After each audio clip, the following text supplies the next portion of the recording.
Hi there, welcome to part C of the solubility lesson series. In part A, you learned what solubility equilibrium was and how to write an equilibrium process for a precipitate, which is essentially a solute that doesn't dissolve anymore. In part B, you looked at reactions and how to predict if a precipitate will form when two solutions are mixed.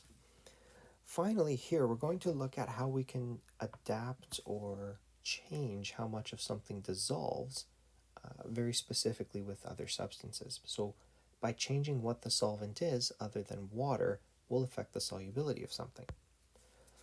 So our goal here is to describe what the common ion effect is qualitatively. We'll describe how adding an electrolyte will affect the solubility, and an electrolyte is just an ionic compound, right? A metal and a nonmetal, something that dissolves in water.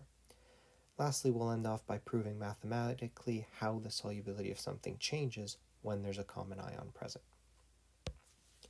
So we'll start off with some definitions here.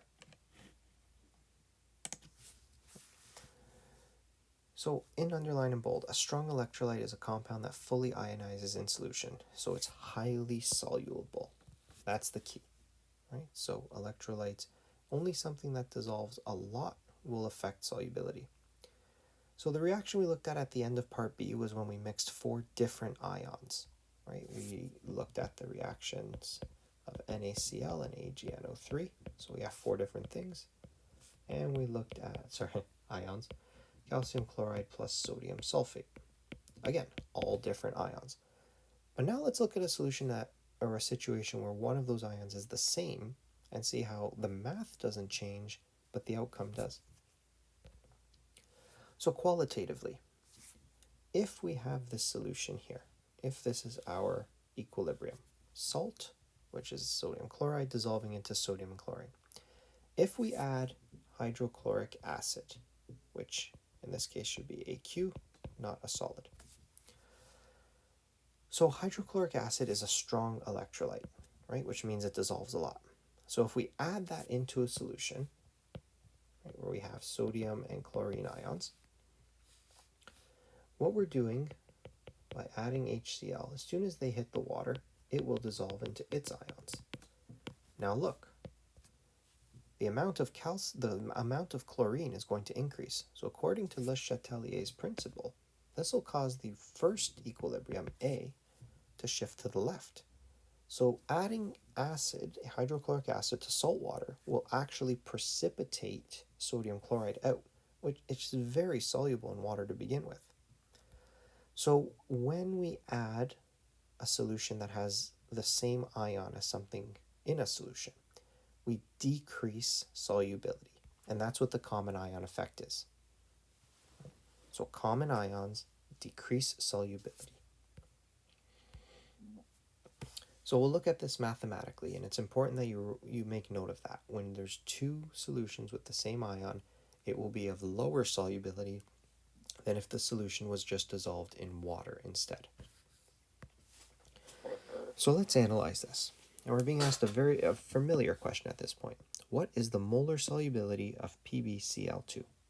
So if we analyze that, what we're being asked for is the concentration of PbCl2, right, at equilibrium, because that's the maximum amount that can dissolve. So to do that, we need to know the ion concentrations at equilibrium. And to know any ion concentration at equilibrium, we use an ice table. Right? And if we can't solve the ice table, what we do is we use the K expression to solve for X. And then we work backwards. We plug X into the ice table, we use the ice table to find the ion concentrations, and then we relate that back to the molecule's concentration. So let's get going. To use an ice table, we need a reaction. So we have PbCl2, which is a solid, dissolving into its ions, which will be lead and chlorine, or the chloride ion. So let's read the question again. What is the solubility of lead chloride in a 0.2 mole per liter sodium chloride solution?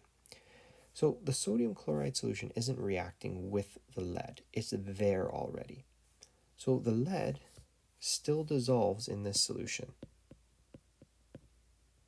So it's dissolving in aqueous NaCl. So there's still water there, but there's an ion. So here's how this works. We set up our ice table, right? Our initial concentration doesn't matter because it's a solid. Now in this case, we have no product of the lead, but in this case, this is new. Because lead chloride was being added to a solution that already had water and NaCl, for the first time, we have an initial concentration of a product because it's already there. So we'll look at its concentration, right? Again, 1-to-1 ratio, so the ion concentration is the same as the molecule. So the concentration of chloride is 0.2 moles per liter initially, before anything's mixed, so no dilution here.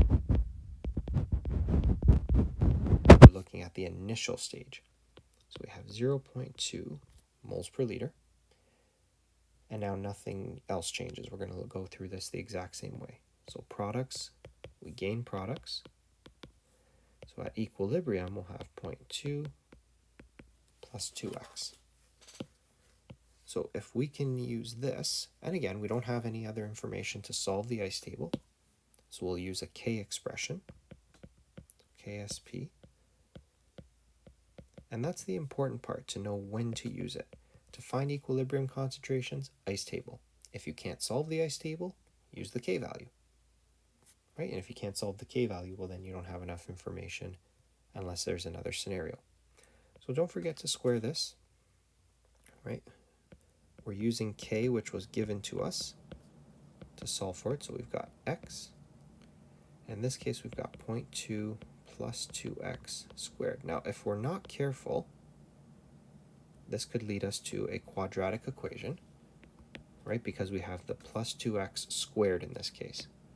So we're going to check the 100 rule, right? Bringing back that old trick. Right, so we'll take our concentration, which is 0.2, divided by our K value, 1.6 times 10 to the negative 5. And when we punch that in,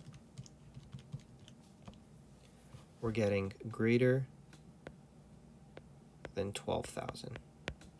So the 100 rule checks out, right? It's correct. We can ignore the plus 2x in this case. So that we're going to get rid of. We'll just say 1.6 times 10 to the negative 5 equals x times 0.2 squared. Okay.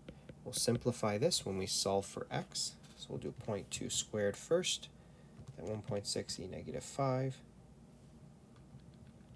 We should put that in brackets just to keep it correct.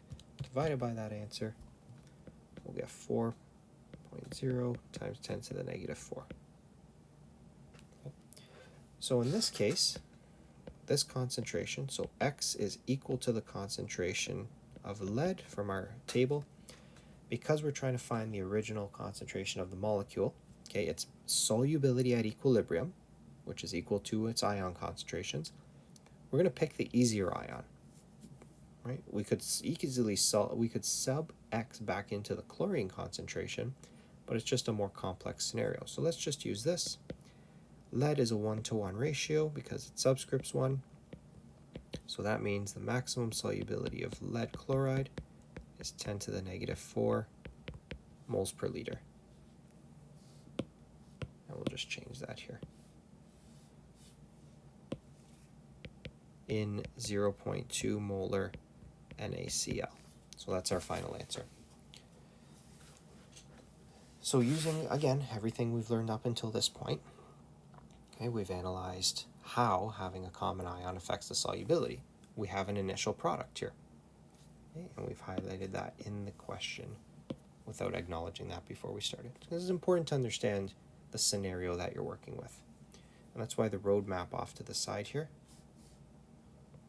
is so important to start with. If we can learn to think like that in logical steps, all problems are approachable, right? And it's the keywording in the questions that give us hints as to what we're being asked to find, and we can link that concept back. So now what we want to know is, in that example above, would it be higher or lower without the NaCl solution? So what if we use pure water instead? Well, we'll have no initial chlorine concentration in this case. So our KSP, which doesn't change because it's based on the solute, becomes that. And then from the ice table, if we just zoom out, we ignore that 0.2 value. So instead of 0.2 at equilibrium, it's just x times 2x squared. 1.6 times 10 to the negative 5. And when we solve for x in this case, right, if we go down from here,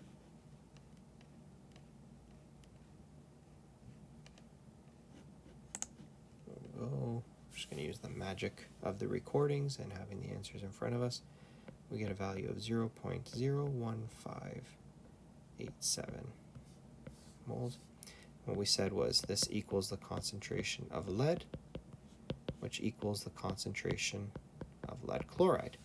So if we compare those, this is greater than the solution before because we took away the common ion. Right? We dissolved it in water instead of NaCl, which had the chlorine in it. So in short, the more that a common ion is there, the lower the solubility becomes. Right? And there's the proof for that. The roadmap helps us to understand what we're analyzing and how the wording of a question can guide us to our solution, and it's always being built on what we've learned before. So we've wrapped that up. Okay, we've made this important observation here, and I think it's very important to end off to write this down and star it. A common ion decreases a compound solubility. So if we dissolve something in water versus water with another ion in it, then we will lose solubility and less will dissolve.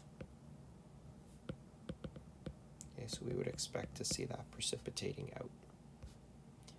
Here are some practice questions related to that. I hope that helped clear it up. If you need to rewind and watch, pay very close attention to the wording of the problems and the steps being used.